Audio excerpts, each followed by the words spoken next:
Ya, pada kesempatan kali ini kita akan bahas beberapa soal biologi yang kita ambil langsung dari soal asli SNMPTN Barat tahun 2019.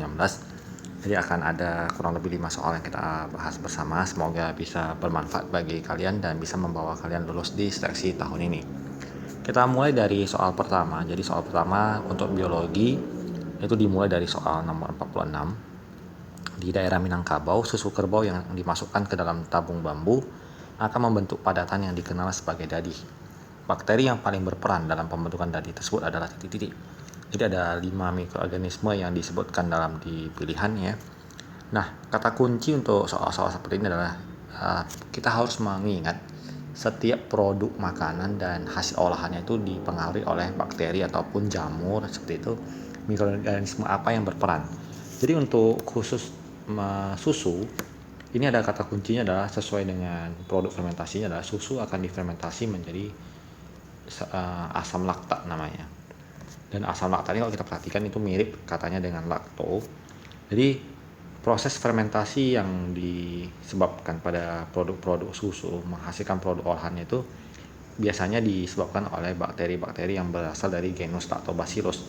Maka kita pilih jawabannya adalah yang di option B, Lactobacillus plantarum. Nah, salah satu tips yang bisa saya berikan kepada kalian ketika mempelajari soal-soal biologi adalah ketika menjumpai pilihannya kita tahu di jawabannya itu option B, maka kita jangan langsung selesai belajarnya, kita bahas lagi di option A, C, D itu mikroorganisme tersebut berperan dalam hal apa gitu. Jadi untuk yang option A, Saccharomyces cerevisiae itu kita kenal itu sebagai ragi. Jadi proses ragi ini berperan dalam proses pembuatan roti maupun anggur seperti itu. Jadi itulah perannya. Kemudian yang nomor C, Bacillus megantherium. Ini kalau kita kenal istilahnya dengan enzim amilolitik. Ini berperan pada proses industri amilum. Kemudian ada juga digunakan pada vitamin B12 seperti itu.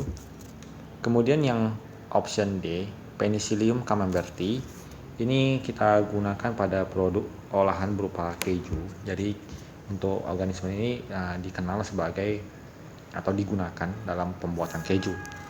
Kemudian Aspergillus niger ini adalah suatu jamur yang menghasilkan toksin ataupun racun dan biasanya ditemukan dalam proses pembusukan makanan.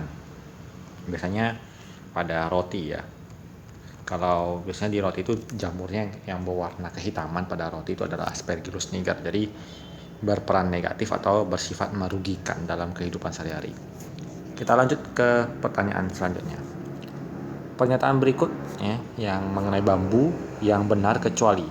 Jadi kalau membahas soal seperti ini biasanya ya ada satu option yang langsung ketahuan letak kesalahannya di mana. Dan kita bisa segera mendapatkan jawabannya itu adalah menjawabnya sebagai rizoma tua bercabang. Mengapa?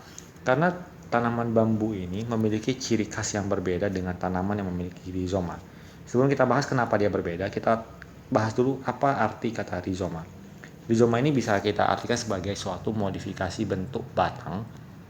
Kemudian dia tumbuh menjalar di bawah tanah, bisa bermodifikasi membentuk tunas maupun akar ya. Dan kalau supaya lebih familiar kita bisa melihatnya dalam bentuk tanaman berupa jahe-jahean kunyit seperti itu yang berupa rimpang jahenya. Bagian yang biasanya kita konsumsi itu namanya rizomanya. Nah, di bambu ini tidak ada rizoma. Jadi jelas bahwa bahkan bambu tidak memiliki rizoma. Jadi tidak mungkin pada tanaman bambu rizoma tuanya bercabang. Maka kita bisa memastikan bahwa jawabannya adalah option A.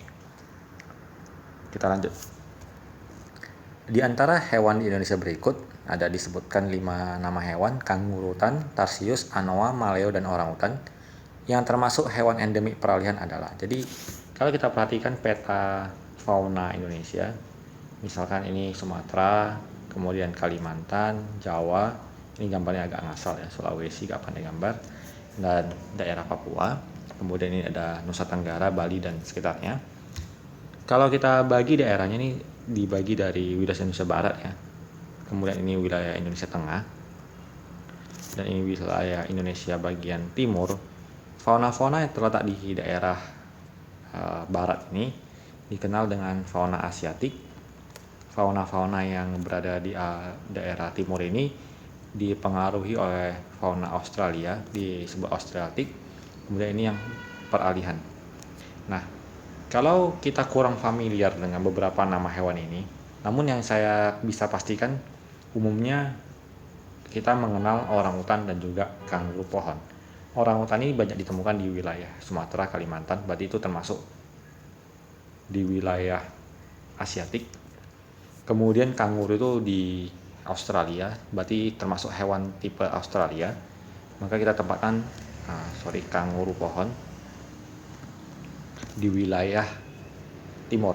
Nah, demikian walaupun kita tidak mengenal hewan yang ini, kurang familiar misalnya, udah jelas bahwa di antara option ini 1 bukan jawaban, 5 bukan jawaban, maka pilihan tersisa adalah 2, 3, dan 4. Maka jawabannya adalah option C. Dan memang Tarsius anoa dan maleo itu memang merupakan hewan endemik di wilayah Indonesia yang bagian peralihan. Kita lanjutkan.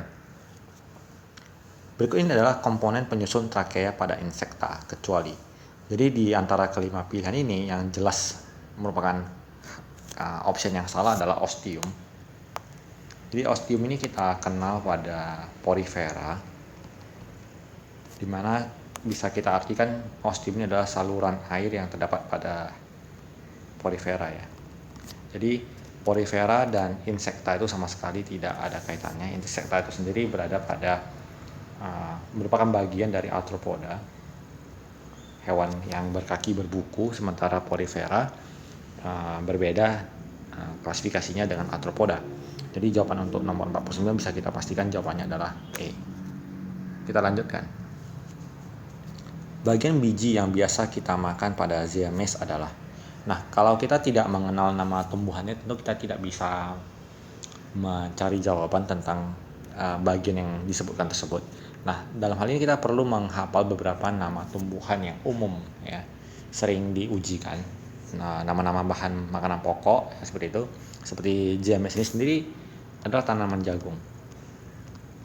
Mungkin bisa dimodifikasi soalnya menjadi misalnya Oryza sativa, padi seperti itu. Kemudian dari hal tersebut kita bisa menyimpulkan suatu kesimpulan bahwa kita biasanya memakan makanan tersebut adalah bagian yang mengandung cadangan makanan bagi tumbuhan tersebut. Contohnya kalau kita memakan mangga seperti itu, maka bagian daging buah itu adalah cadangan makanannya. Kalau kita memakan tebu itu adalah cadangan makanan bagi tebu itu sendiri. Nah, bagian dari GMS itu sendiri yang kita makan, bagian bijinya itu adalah cadangan makanan bagi calon individu baru yang akan berkembang di kemudian hari. Maka cadangan makanan itu sendiri bisa diartikan sebagai bagian dari endosperm. Maka untuk soal ini jawabannya adalah option D. Nah, ini adalah beberapa soal yang bisa kita tampilkan dalam kesempatan kali ini. Semoga bermanfaat bagi kalian dan bisa kalian terapkan tips-tips yang kita berikan, cara-cara mengerjakan atau mempelajari materi biologi. Semoga bermanfaat. Kalau kalian suka, berikan dukungan ke channel ini dengan memberikan tombol like dan bagikan ke informasi teman-teman lain. Kemudian kalau ada hal-hal yang kurang dimengerti, bisa kita diskusikan di kolom komentar. Dan akhir kata, semoga bermanfaat dan membantu kalian lulus di seleksi tahun ini. Sampai jumpa di video selanjutnya.